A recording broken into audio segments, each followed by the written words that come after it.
आज हमारा प्रॉफिट और लॉस का नेक्स्ट टाइप है। ये हमारा कौन सा टाइप है जिसमें विक्रय मूल्य और क्रय मूल्य अनुपात में दिए हों। अगर क्वेश्चन में अनुपात में या ऐसे बटे में दिया हो तब हम इस टाइप का यूज करते हैं। चलिए देखते हैं इसके लिए आज कौन सी ट्रिक काम करेगी। सबसे पहले क्वेश्चन देखते हैं अपना। किसी वस्तु के विक्रय मूल्य और क्रय मूल्य में 5:4 दो बिंदी जो लगी होती है ये अनुपात का होता है। 5:4 का है, ठीक है। तो बताइए वस्तु को बेचने में कितने % का लाभ होगा। आपको याद होगा जब हमारा लाभ और हानि का पहला क्लास था तो हमने लाभ % निकालना सीखा था।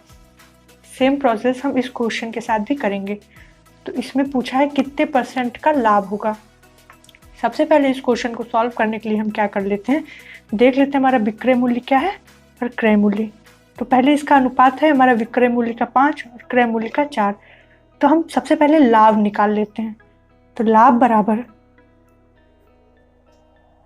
विक्रय मूल्य माइनस क्रय मूल्य। तो हम क्या करते हैं, विक्रय मूल्य की जगह पे 5, क्रय मूल्य की जगह पे 4। तो लाभ हमारा कितना आया, 1 रुपया आया इसका, ठीक है। अब हम लाभ % निकालना है। तो लाभ % बराबर जो ये लाभ है हमारा कुल लाभ। आपको पता होगा कि जब भी हम लाभ हानि या कोई भी डिस्काउंट या कुछ भी निकालती हूँ तो किस पे निकालते हैं, अपना क्रय मूल्य पे निकालते हैं। तो बटे में क्या हो जाएगा, क्रय मूल्य हो जाएगा और गुणे में 100। तो हम रख लेते हैं क्रय कुल लाभ हमारा 1 आया था, क्रय मूल्य कितना दे रखा है, 4 दे रखा है, गुणे में 100। तो 25% हमारा आंसर निकल के आ गया। चलिए देखते हैं अपना नेक्स्ट क्वेश्चन। किसी वस्तु का क्रय मूल्य विक्रय मूल्य का 3/4 है तो उस पर कितने % का लाभ होगा। इसमें हमें अनुपात दे रखा था तो हमने सीधे सॉल्व कर लिया था। इस क्वेश्चन में सीधे अनुपात न देकर उसने 3/4 का दे दिया जो कि एक अनुपात का ही रूप है।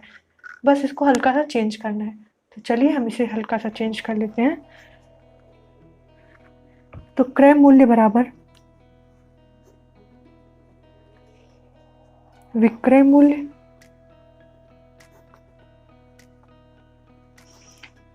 क्योंकि दे रखा है किसी वस्तु का क्रय मूल्य विक्रय मूल्य का 3/4 है। तो विक्रय मूल्य का 3/4 जो का शब्द है ये, इसका मतलब होता है गुणा। तो यहाँ पे गुणा और 3/4 हो गया हमारा।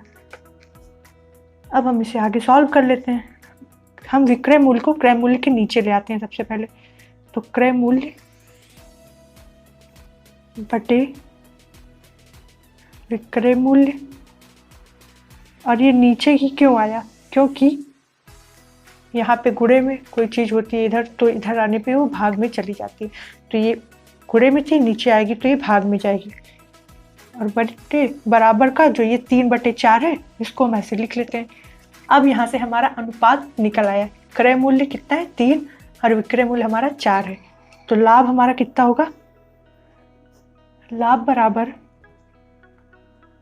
विक्रय मूल्य माइनस क्रय मूल्य। तो हम लिख लेते हैं विक्रय मूल्य हमारा कितना है, 4, क्रय मूल्य हमारा कितना है, 3। 4 में से 3 गया 1। अब हम लाभ % निकाल लेते हैं अपना। कुल लाभ गुणे 100 और बटे में क्रय मूल्य। तो कुल लाभ हमें कितना हुआ, 1 रुपए का। क्रय मूल्य हमारा कितना दे रखा है, 3 गुणे में 100। तो 100/3 होता है 33.3, या आप इसको सीधे ऐसे लिख लीजिए, ये आंसर निकल आएगा। 33 सही 1/3% लाभ हमारा निकल आएगा। देखते हैं अपना नेक्स्ट क्वेश्चन। क्रय मूल्य और विक्रय मूल्य का अनुपात 5:4 हो तो हानि प्रतिशत ज्ञात करें। अब हानि प्रतिशत पूछा है तो सबसे पहले हम देख लेते हैं कि हानि हमारी क्या होगी। तो हानि बराबर क्रय मूल्य माइनस विक्रय मूल्य। क्रय मूल्य हमारा कितना दे रखा है, 5 दे रखा है। विक्रय मूल्य कितना दे रखा है, 4। तो हानि कितनी हुई, 1 रुपए की हानि हुई हमें। अब हानि प्रतिशत निकालना है, तो हानि प्रतिशत बराबर कुल हानि बटे में क्रय मूल्य और गुणे में 100। अब हम रख लेते हैं अपना कुल हानि हमें 1 रुपए की हुई और हमारा क्रय मूल्य क्या दे रखा है, 5 दे रखा है, गुणे में 100। काटिए 20 पंचे 100, तो 20% हानि होगी। ये इसका आंसर निकल आएगा। अब देखते हैं अपना नेक्स्ट क्वेश्चन। कंफ्यूज ना होइएगा, हानि निकालते टाइम हम लोग क्रय मूल्य माइनस विक्रय मूल्य करते हैं, जबकि जब हमें लाभ होता है तो हम लोग विक्रय मूल्य माइनस क्रय मूल्य करते हैं। ये क्यों करते हैं, चलिए एक्सप्लेन किए दे रही हूँ मैं।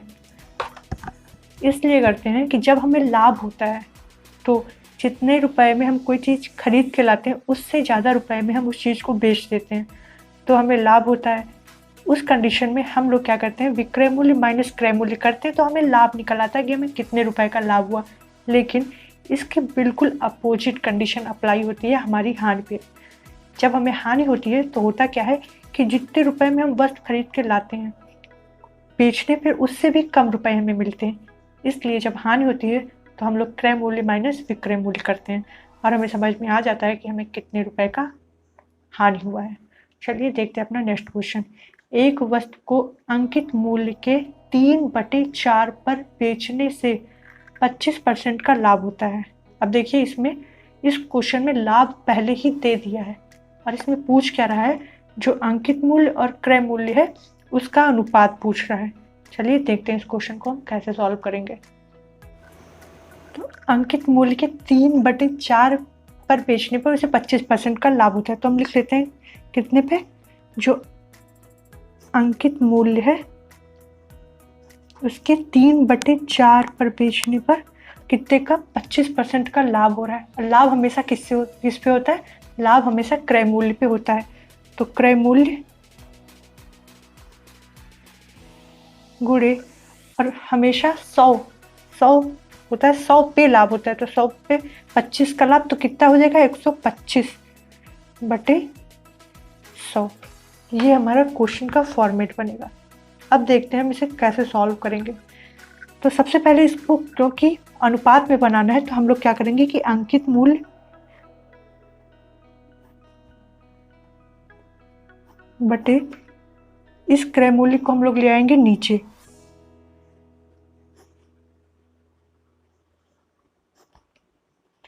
अब ये 125/100 था, ये इधर गुणे में इधर में जाएगा, भाग में हो जाएगा, तो ये संख्या जाएगी हमारी पलट। अब हम इसे काट लेते हैं, 25 चौको 100, 25 पंचे 125, तो बचा क्या हमारे पास 5:3, 5/3 बचा। अब देखिए अंकित मूल्य क्या निकल आएगा, तो अंकित मूल्य बटे क्रय मूल्य दे बराबर 5/3। तो अनुपात हमारा क्या निकल आएगा, अंकित मूल्य और क्रय मूल्य का 5:3। ये हमारा आंसर निकल आएगा। अगर क्वेश्चन को समझ में आ रहा है तो आप कमेंट करके बताइएगा। अगर कोई दिक्कत है तो भी आप कमेंट करके क्वेश्चन पूछ सकते हैं कि इसमें आपको क्या दिक्कत हो रही है। चलिए देखते हैं अपना नेक्स्ट क्वेश्चन। एक फल विक्रेता ने बड़े, मध्यम एवं छोटे आकार के सेब क्रमशः 15, 10 और 5 रुपए में बेचे। इस प्रकार बेचे गए कुल सेबों का कुल अनुपात 3:2:5 का था। तदनुसार उस सेब की औसत कीमत ज्ञात कीजिए। इसमें हमसे सेब की औसत कीमत पूछा है। देखते हैं इस क्वेश्चन को हम कैसे सॉल्व करेंगे। तो सबसे पहले अगर देखा जाए तो सेबों की जो संख्या थी वो क्या थी, 3:2:5 में दे रखी थी। अब अगर हमें सभी सेबों के कीमत निकालनी हो, ठीक है, अगर सभी सेबों की कीमत निकालनी हो तो हमें क्या करना होगा, सभी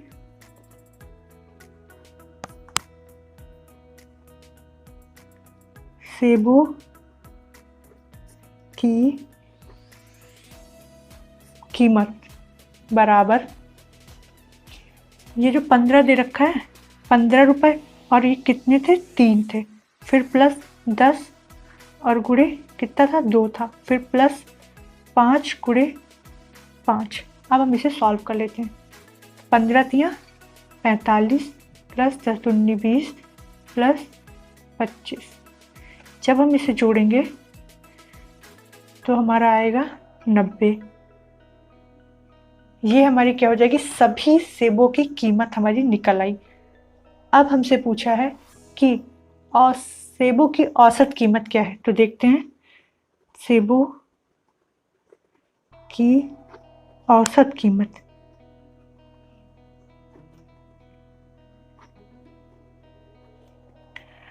तो जो कुल सेबों की कीमत थी, सबसे पहले हम वो लिख लेते हैं, सेबों की कुल कीमत बटे ये जो अनुपात दे रखा है इसे हम लिख लेते हैं, कुल सेबों की अनुपात। अब हम इसे सॉल्व कर लेते हैं। तो ये हमारा कितना आ गया, 9 हमारा आ जाएगा। तो क्या होगा, ये 9 आएगी। सेब की औसत कीमत कितनी थी, 9 रुपए। इस तरह से इस क्वेश्चन को हम बहुत आराम से सॉल्व कर सकते हैं। अगर आपको क्वेश्चन समझ में आ रहा है तो वीडियो को लाइक करें, चैनल को सब्सक्राइब करें और वीडियो को ऐसे लोगों के साथ शेयर करें जिनको मैथ से डर लगता है। अगर आपको कोई प्रॉब्लम आ रही है तो कमेंट बॉक्स में कमेंट करके ज़रूर पूछें।